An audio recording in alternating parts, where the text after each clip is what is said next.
Good morning, and thanks for joining us for the Healthy Transitions Colorado July 2015 webinar, the follow-up to our first learning series symposium, Building Transformation from the Inside Out, which supports putting community collaboration into action.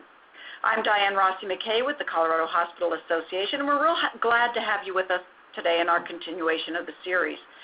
Healthy Transitions Colorado is run by the operating partners, the Colorado Healthcare Association, Telegen, the Colorado Hospital Association, the Colorado Medical Society, the Colorado Rural Health Center, the Colorado Behavioral Health Council, and our newest partner, Health Team Works. And it's managed by the Center for Improving Health Value in Healthcare.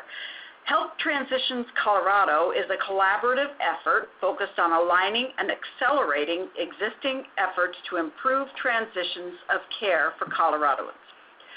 Our guiding principle is that by breaking down the silos of healthcare, we can foster true community care coordination across facilities, specialties, and practices. HTC coordinates the tools, resources, and efforts of many partners across the state.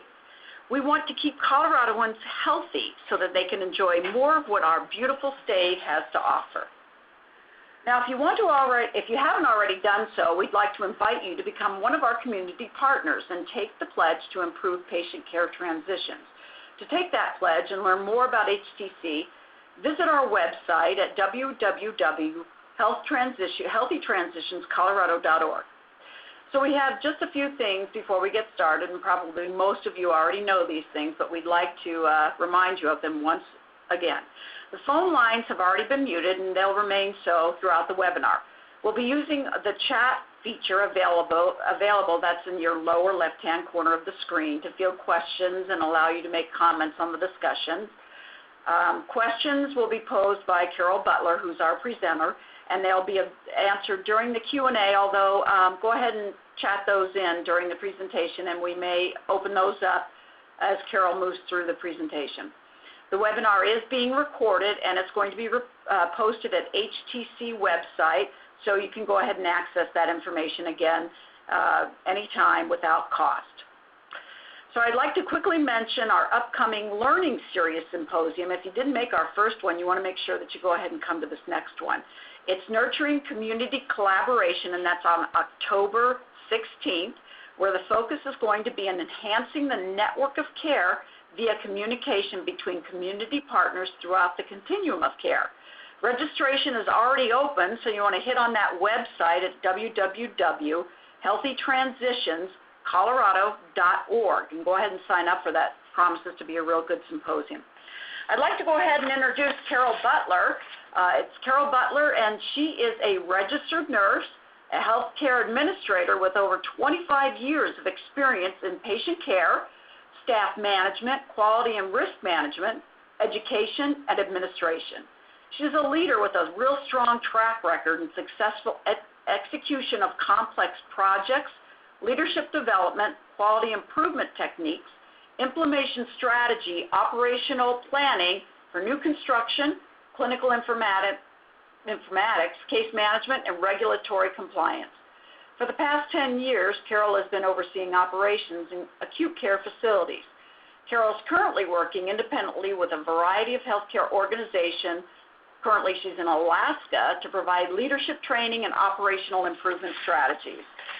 So I'd like to open it up and introduce Carol. It's all yours, Carol. Thanks for joining us today. Thank you, Diane. And thank you for that glowing introduction. I hope I can live up to all of that. I just want to say in the very beginning that this is a really broad topic, as I'm sure all of you know. And so we're not going to have the time in this hour to dive into any one thing in detail. During the past and present presentations, I'm really just presenting an overview that I hope will give context to what and create for us trend lines, things that we have seen trending in certain directions in the past that have brought us to where we are now that are helping us predict the future. So that being said, I do not have all the answers. I know a lot of stuff about some things, and so I think some of your comments and questions will be really intriguing and help inform the discussion, so please enter those freely.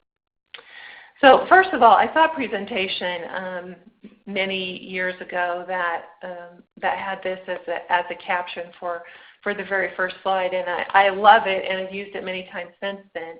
And working in healthcare really is like living in a world of permanent whitewater, and if you've ever gone whitewater rafting, you know what that feels like, that you just have to be on the alert every second to keep your kayak or your raft afloat and upright and stay on board.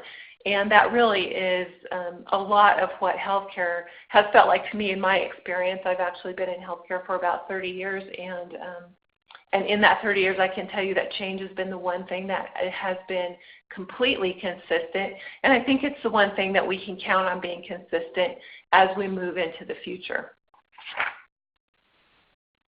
So in the past, there was a situation that we all finally call fee-for-service, and some of us remember this very clearly.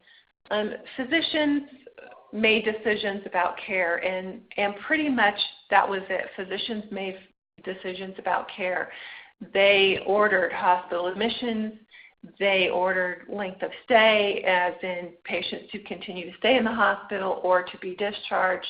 So length of stay was pretty much solely dependent on the physician's assessment of what the patient needed.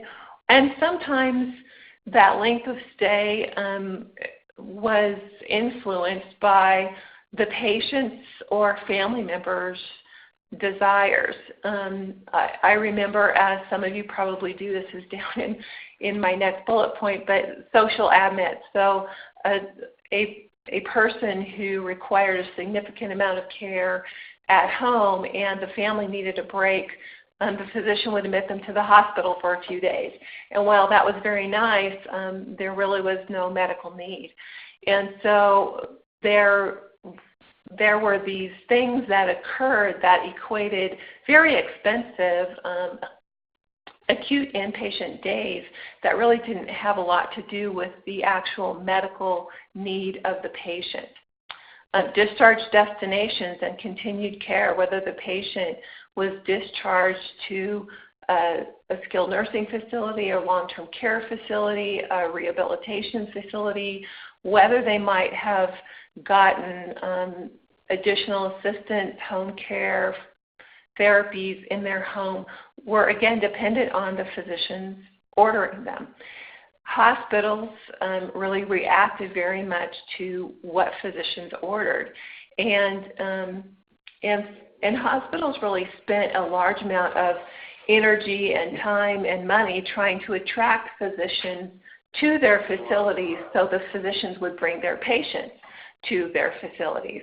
And so there really was this very much customer and service relationship, the physician being the customer to the hospital, and the hospital really looking to serve the physician's needs in order to attract them and their patients to the facility. Again, there were social admits, there were reasons that people were in inpatient beds that really didn't have much to do with the patient's actual medical needs. And whatever level of care, and sometimes even facility-specific care that a patient needed, was based sometimes on what the insurer would provide or what the patient's contract with that insurer said they would provide, and largely, again, on physician orders. Payers received bills from hospitals and physicians, and they paid those bills.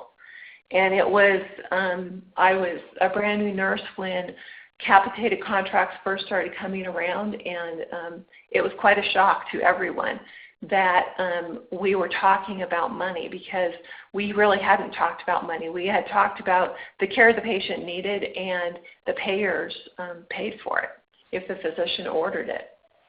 So that was the situation.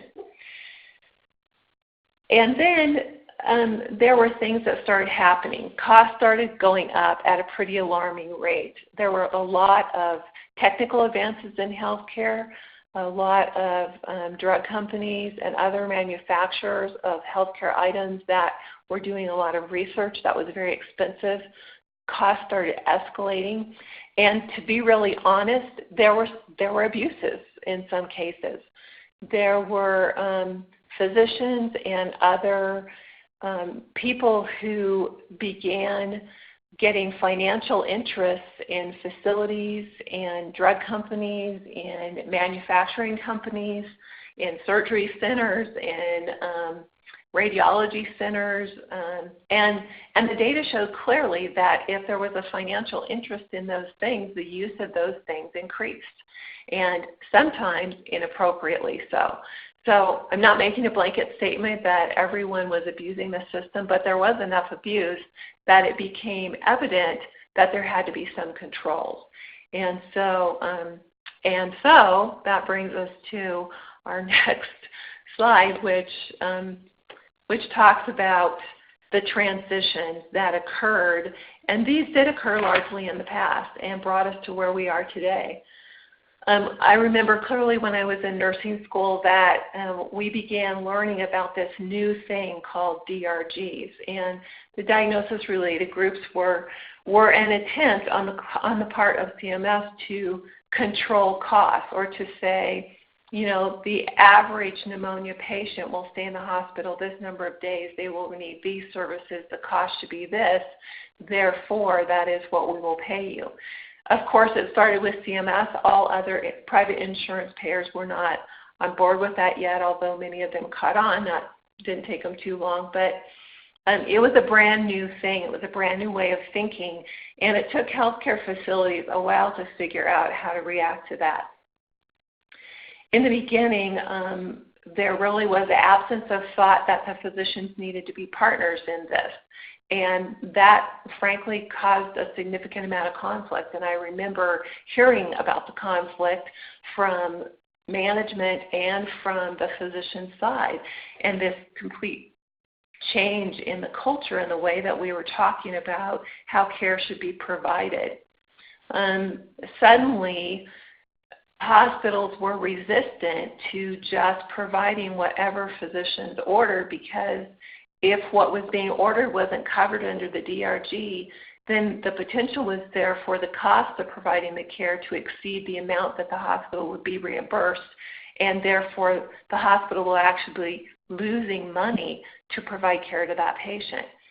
So it brought about a lot of conversation about what that care really should be. It brought about a lot of conversation from physicians. They felt that their expertise was being challenged and being belittled. There was a lot of talk as we began working our way through the first care maps and solid plans of care that, you know, physicians felt like they were being forced to practice cookbook medicine, and I heard that term a lot from the physicians I was working with at that time. So it was a huge change, and again, as with all big changes, there were good things that came out of that, cost controls. Hospitals did start looking at, instead of just being paid for whatever we bill for, we do need to be more cognizant of ways that we can save money. I started for the first time hearing about we should save where we can so we can spend where we should, and those types of things. Not too long after I became a new nurse, I went to work in a Catholic facility, and the CEO of that facility was actually a nun, and the sister used to give our staff meetings, and when she would talk, she would talk about no margin, no mission. If we don't pay attention to maintaining a financial margin, then we won't be here to provide care to anyone. And those were kind of new discussions for a lot of people, and did cause a lot of conflict and consternation. Length of stay also became an issue. So if the DRG said that the length of stay for that thing, and I'm thinking about, you know, perhaps a knee replacement should be 3 days, then if the patient stayed longer than that, it was not reimbursed under that DRG unless there was some complicating factor that would add a DRG to that. Those were unreimbursed days. And so the thought of, social admissions and, admitting patients to the hospital to give family respite, those things started going away because those payment for those were unapproved and would not be reimbursed. So it became, a lot of discussion in hospitals about how do we continue to provide for the needs of the people that come to this facility and yet still remain financially viable. And those were some really tough discussions. Some other things that happened were that, managing the inpatient stay became just critical that be done, as well as the pre-hospital. This is when we first started doing pre-op teaching, and especially around large procedures where the DRGs were quite specific about length of stay, like orthopedic procedures. And so we started doing a lot of pre-op teaching. We developed classes. We did all sorts of things to engage with patients so that they were prepared to go home at the end of their DRG length of stay. And those types of things became more and more prevalent. The thought of discharge planning beginning on the day of admission, so that we were ahead of that and looking at what is going to be the needs of this patient going forward. Were they admitted this time because the last discharge plan did not work well, and we need to be better at that. There were other things that happened as consequences of the shorter length of stay that I think people didn't really anticipate. And this was, the first time in recent memory when we actually had more nurses than we needed because length of stays were falling and average daily censuses were falling. It didn't last very long. We're back with not having enough nurses to go around, but that was the very first, and it was pretty drastic, those reductions in length of stay and reduction in patient census. The other thing that had kind of unintended consequences and unanticipated consequences was it raised the acuity level of the patients that were in the hospital. I remember clearly working in a medical surgical floor when the discussion with some of the older nurses was, we don't have level 1 patients anymore. And we didn't. They used to have, half of their patient load were level 1 patients that were just kind of hanging out till they were comfortable enough to go home. And that wasn't allowed anymore. And so those low acuity patients were no longer in the hospital. They were discharged before they reached a level 1 acuity level. And so while the number of patients that a nurse was assigned remained the same, the acuity level increased. We also compressed the amount of care. We didn't lessen any of the care that needed to be done. In fact, we increased it with the discharge planning and needing to make patients ready to go home and be successful. And we had less time to do it as inpatient nurses.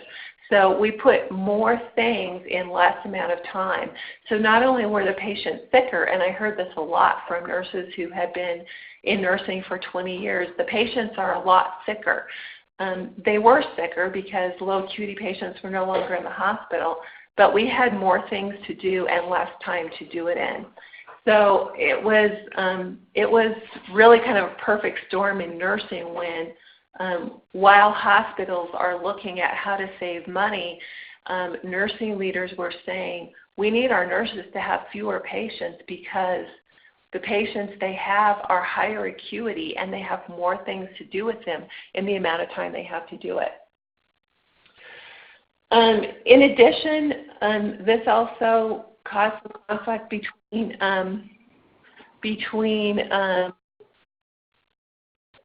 the physicians and the healthcare facilities regarding what those lengths of stay should be, and what the discharge plans needed to be for those patients. We also had this advent of, at the time that we first started looking at data and collecting data around quality measures. It wasn't called value-based purchasing at the time, but we all knew that was where it was headed. I remember clearly the very first ORIX measures and the very first attempt at CMS to collect information from hospitals about readmission rates, mortality rate, and a few complications. And we all said at the time, this is going to lead to, if you don't do these things well, you will get paid less. And of course, time has shown that that is exactly where things went. So value-based purchasing started not called value-based purchasing, but ORIX measures and then core measures, and then of course it led to, based on the data that was collected, the program that we're now operating under, which is value-based purchasing. The relationships then between the physicians, pre-hospital providers, and post-hospital providers became much more evident. And this was when hospitals first began talking about,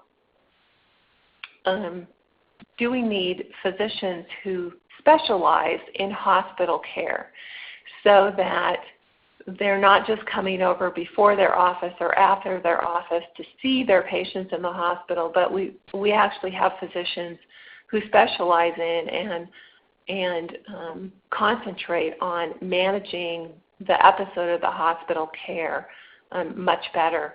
And so, and a lot of physicians, of course, were very on board with this.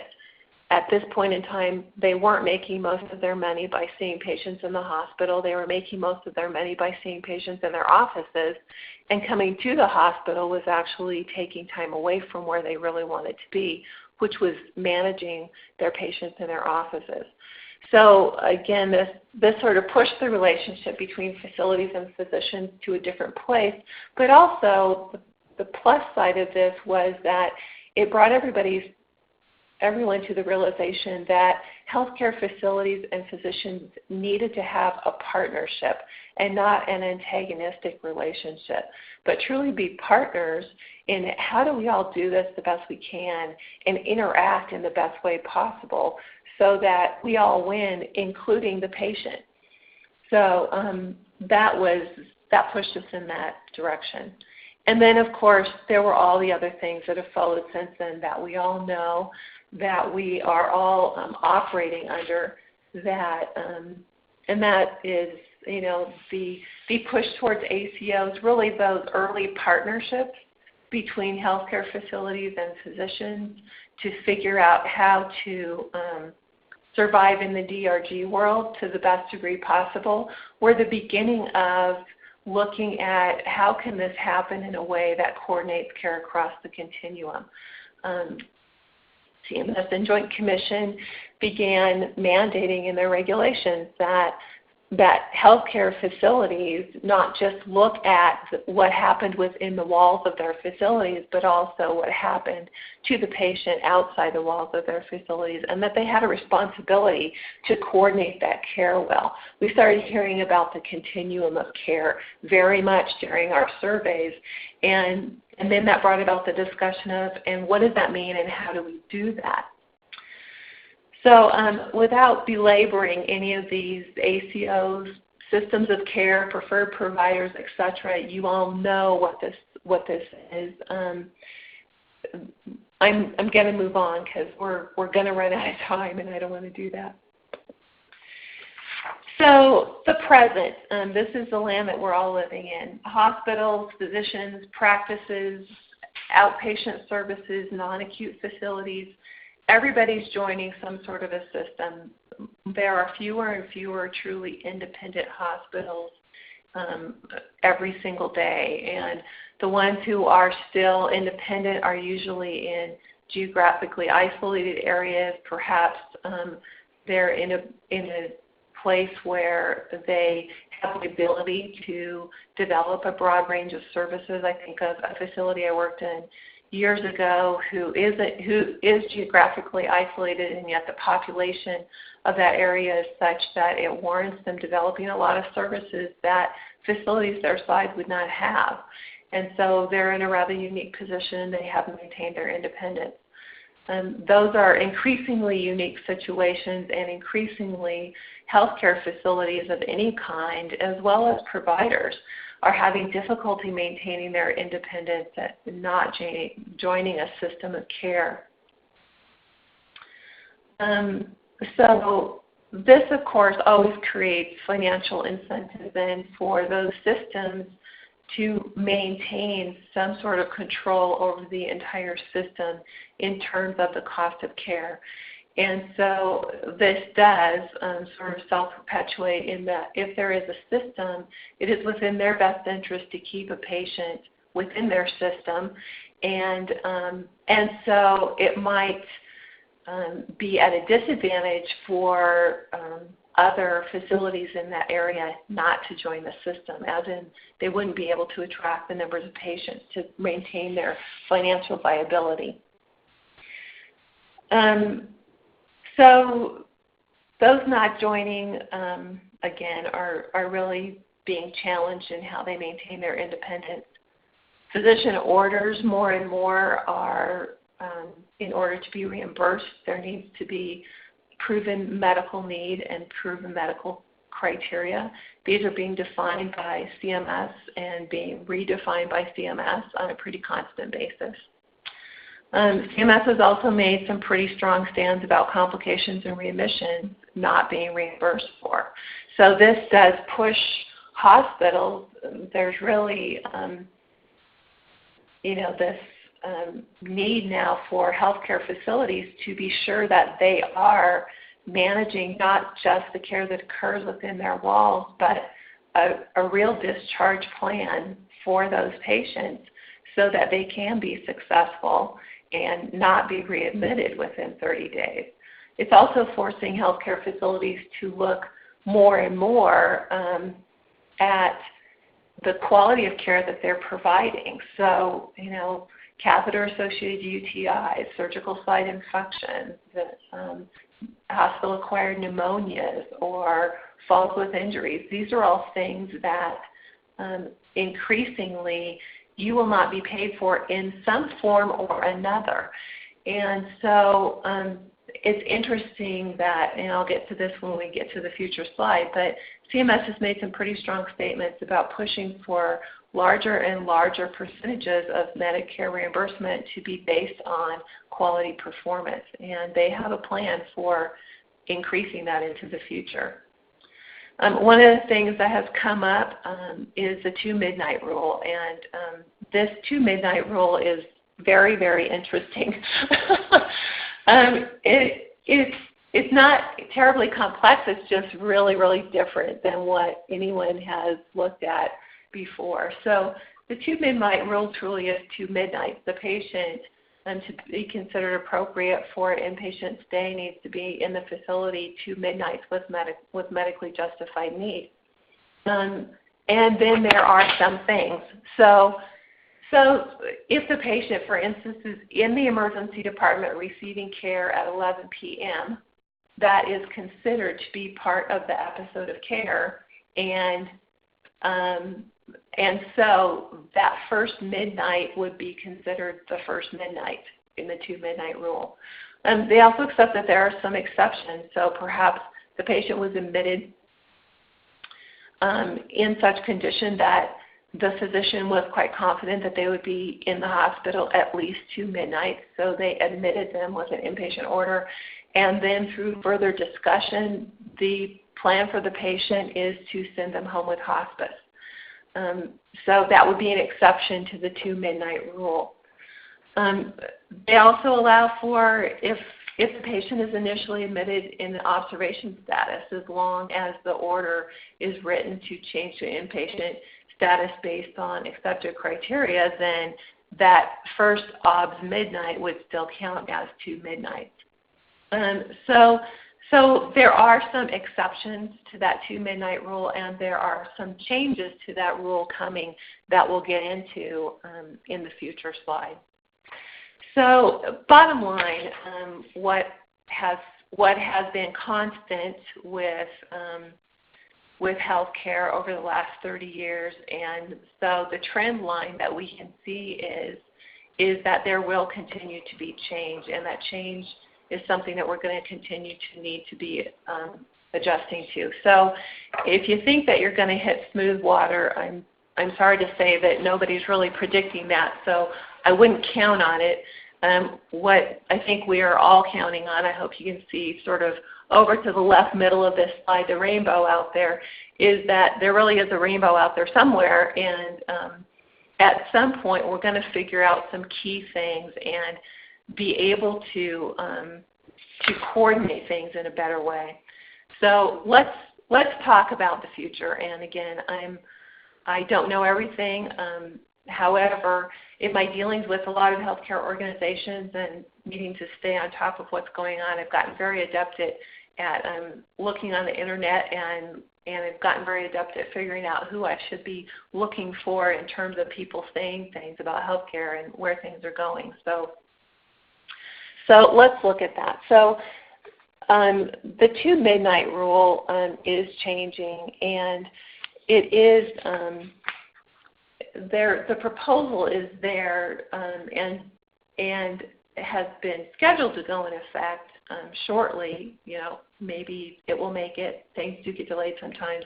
But the proposal is to remove the presumption that only under rare or unusual circumstances that the inpatient-only services would be made for inpatient admissions of less than 2 midnights. So they are broadening that and saying, okay, we're willing to consider that there might be some other circumstances that would create an appropriate inpatient stay that might be less than 2 midnights. So that's good news. There's also a proposal that if there is documentation in the medical record that supports the physician's determination that the patient required the formal admission and it is less than 2 midnights, that might be acceptable.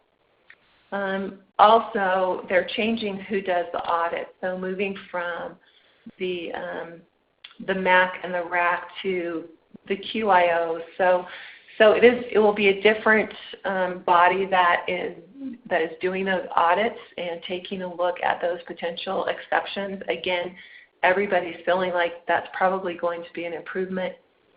And then instead of defaulting to less than 2 midnights should be presumed to not be appropriate, the presumption will be that it is appropriate as long as the severity of signs and symptoms exhibited by the patient at the time they were admitted would lead the physician to a reasonable assumption that they would need to be in the hospital greater than those 2 midnights.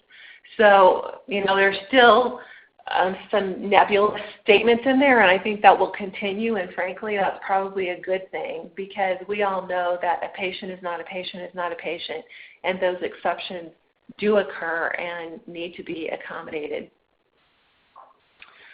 The other thing that all of the futurists are predicting with great confidence is that increasing systemization of care will continue. More and more facilities will join systems, that is a very efficient way to provide care from a quality and cost perspective. I clearly recall when we started looking, when more and more facilities started looking at doing open heart procedures, and some facilities did that with very low volumes, and it became evident quickly that facilities that have a certain level of volume of those patients or more were better at providing those services. It's high risk, it's not necessarily high volume, and there were a lot of changes being made to those procedures pretty quickly in the beginning. So that's a perfect example of not everyone should do everything from a quality perspective or from a cost perspective. It's not cheap to set up an open heart program. In fact, it's quite expensive. And so, what volume of patients make that expenditure financially viable for that organization? So more and more facilities went to, again, back to the systemization of care, and said, we need a facility within our system that provides that level of care, and let's let them be really, really good at it. And then you're putting that expenditure in one location and then funneling the patients to that location. It decreases cost and it increases the quality. So it's a win for everyone. So that increased systemization will continue. I think we can all say that we're comfortable saying with great certainty that we will continue to see increasing government and payer control of cost by controlling quality. It works. There was a document put out by CMS and I'm just going to read you a few snippets from this. The title is CMS Finalizes the Rules for Medicare Shared Savings Program. The subtitle is, and I love this subtitle, Continued Growth in ACO Program is a core component of delivery system reform. And they're convinced of that. I think anybody who's watched ACOs be put together well would say they would agree with that. Accountable care, and this is a quote from the acting administrator, Andy Slavitt. This is a direct quote. Accountable care organizations have shown early but exciting progress in improving quality of care while providing more patient-centered care at a lower cost. The ACO rules today strengthen our ability to reward better care and lay the groundwork for more providers to become successful ACOs. So I think the writing is clearly on the wall. This trend will definitely continue. They had some bullet points of where they are. Their final rules are taking them that there will be higher rates of shared savings. There will be new tools to use for care coordination. There will be streamlined data sharing, which I'm sure everyone would welcome. They're establishing a waiver of the 3-day stay for skilled nursing facility placement, which is just huge. That's something that has been on the list of anxiety-producing things for a long time for hospitals. They're resetting the ACO benchmarks. There will be strong incentives for ACOs to improve patient care and generate cost savings. And they state that their intent is to propose further improvements to the benchmarking methodology. So there will be changes in that. Interestingly, at the end, then they just throw this in sort of at the very last second, that they will be announcing that they have a goal of tying 30% of Medicare payments, 30% of Medicare payments to quality and value through alternative payment models such as ACOs by 2016 and 50% of payments by 2018. So I think it's very clear that this trend will definitely continue, and if they hit those timelines, that the heat is just going to crank up on developing those ACOs in a very efficient and effective way, and that the change in reimbursement is going to be pretty dramatic. There will be an increasing need for collaboration between systems and levels of care, and I think that we definitely, that is something that you just is obvious and evident that this will continue. I have lost the screen. I just need to say that shows me my slides on the presentation. So I'm not sure what happened, but I've kind of gone back to the screen that tells me to download. So I'm going to try that and see if it will get me back in. So that trend will absolutely, definitely continue. There will be increasing need for systems of care. I think just in light of what I just read to you from CMS, with that level of, there, I'm back, perfect. With that level of reimbursement at risk for quality measures, that just absolutely has to be the focus. and then there's going to be a continued struggle. This is something that doesn't get discussed a lot, and I'm going to mention it at the end. We're getting close to time for discussion, so I don't want to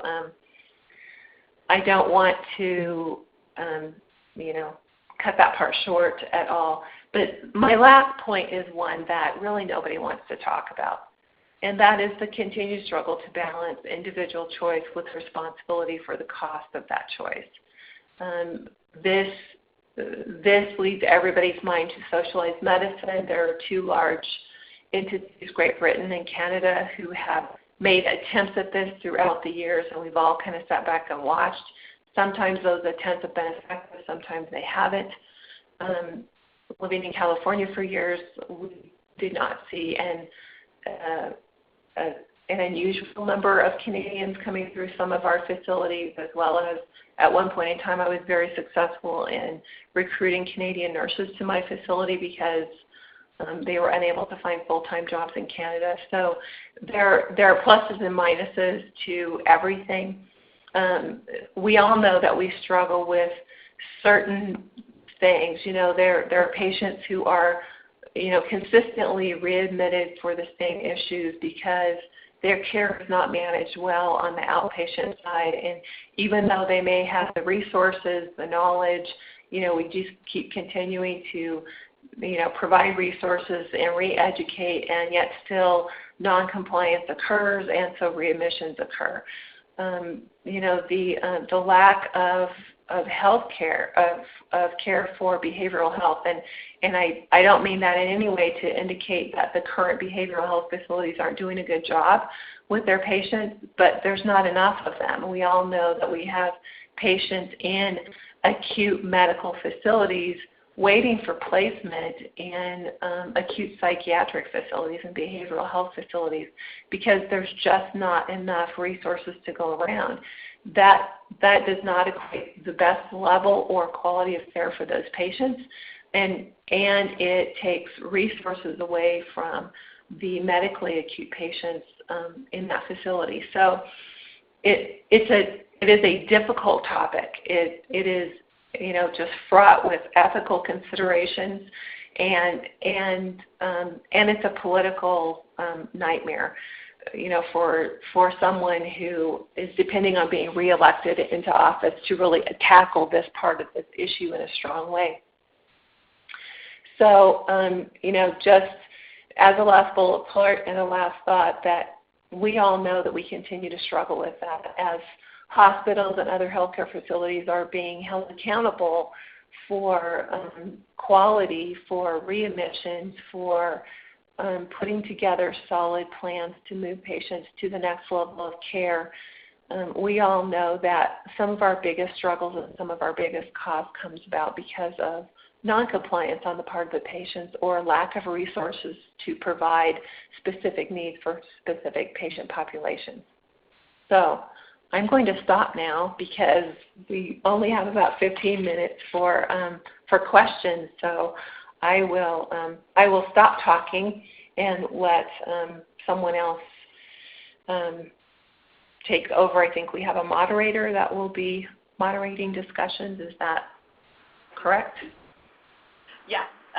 This is Kristen. I'll be handling the questions. And please, folks, feel free to enter any questions or comments in the chat box.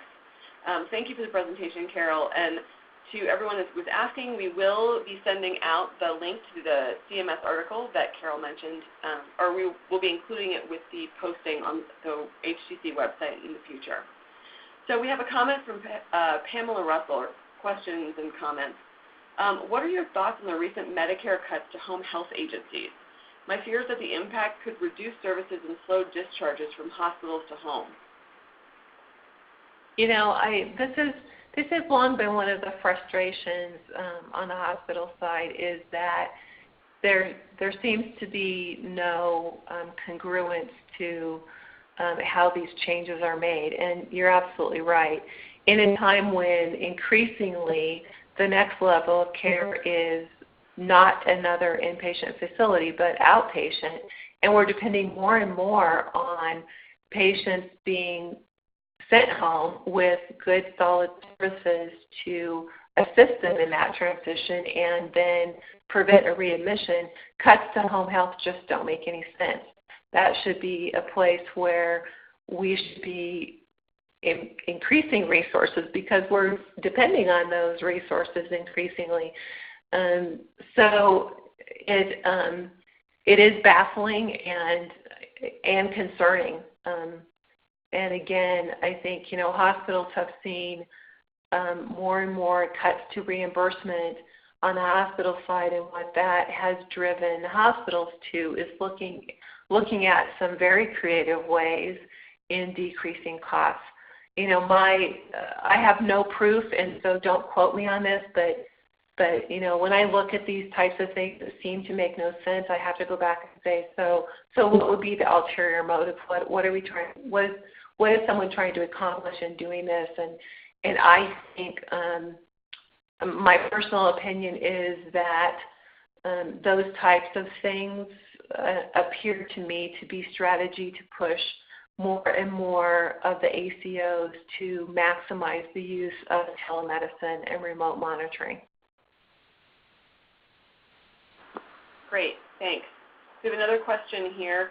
How do you see the role of the acute care case manager changing in this future? I think the acute care case manager is just going to be more and more important because, and again, I think there needs to be perhaps a strong push. I've seen some facilities do this very well and some are still struggling with it, but I think there needs to be a stronger push for those case managers to be very well versed in what is the continuum and be very well versed in what those community resources are that are going to equate success for that patient upon discharge.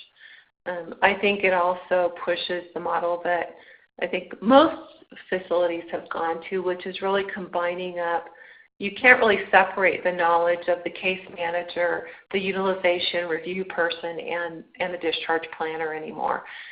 All three of those roles need all of the knowledge of the other roles in order to be highly effective. So, back in the beginning, we separated out those roles very specifically and for good and valid reason at the time.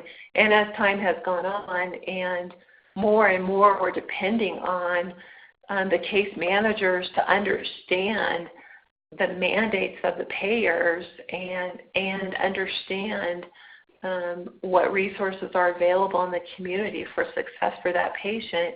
I think those roles have gotten very smushed together, and I think rightfully so. So I see the role as the acute care case manager just becoming more and more critical, and I see that role getting bigger. Thanks, Carol. So I'm going to take the moderator's broadcast and ask a question of my own. Okay. You mentioned earlier that the silos are breaking down. The sphere of responsibility for the hospital is extending outside the hospital walls, and they're having to think differently about those transition pieces. So how do you see those transitions between the acute care setting into the post-acute care setting changing? And then do you have any insights on how those community resources, those critical community supports, are going to be brought into the delivery system and payment in any way? I mean, if they're going to be a critical part of keeping patients safe and at home, how are we going to pay for that? Yeah. So one of the trends that we've seen in the last few years, and I think is going to become an even larger trend, is that these systems of care are becoming essentially self-insured. So a lot of the larger systems of care have said over the past few years, if we have everything we need, then why don't we market ourselves as the insurer? And why don't we provide for our own employees? I mean, especially when you're talking about large systems of care where you have thousands of employees within that system, they said it doesn't really make sense for us to be paying a third party to insure our employees. And once they conquer that ability to provide cost-effective care for their own employees, then they begin marketing that to the community as, you can just contract with us directly to provide your care. That's a huge cost efficiency measure because you're essentially taking out the middleman. So, the trend is increasingly that these systems of care become the insurer, which once that realization hits everyone, then if you're not in the system, you're not a preferred provider. And so, again, more and more systems of care are folding in non-acute facilities. So home health agencies, skilled nursing facilities, long-term care, rehabilitation facilities. And then you start looking at, how is the best way to provide, the most cost-effective way to provide care, and sometimes it's through ambulatory or outpatient facilities, and then those start getting folded in too. So again, it's this tension that occurs within communities, and Denver is feeling this right now, as are many places in Colorado, as are many places across the nation, that, do you join or do you not? Do you join or do you contract with that system?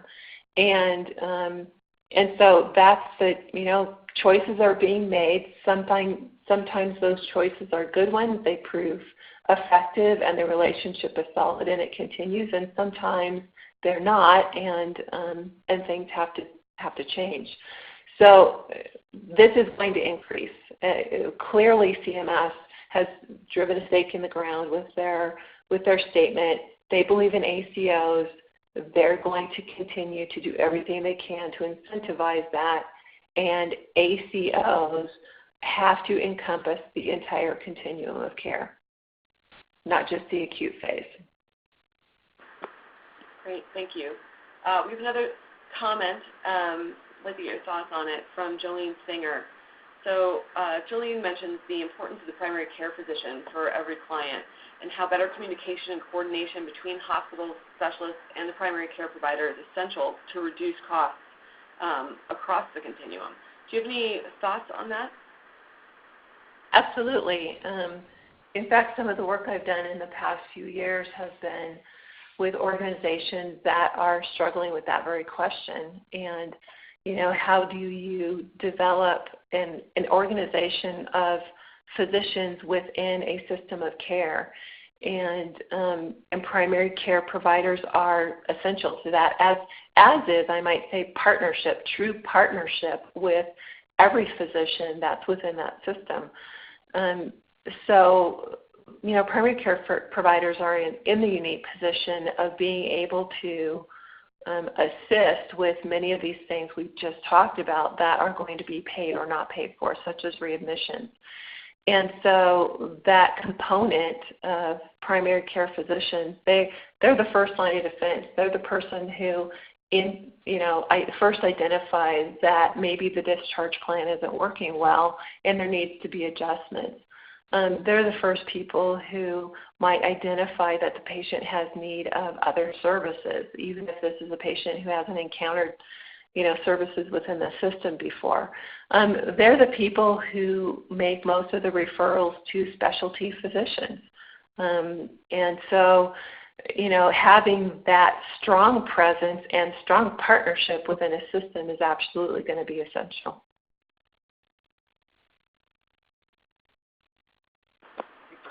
Any other questions out there from our participants? All right, thank you, Carol. It looks like that's all the questions we've got. And I'm going to let Diane.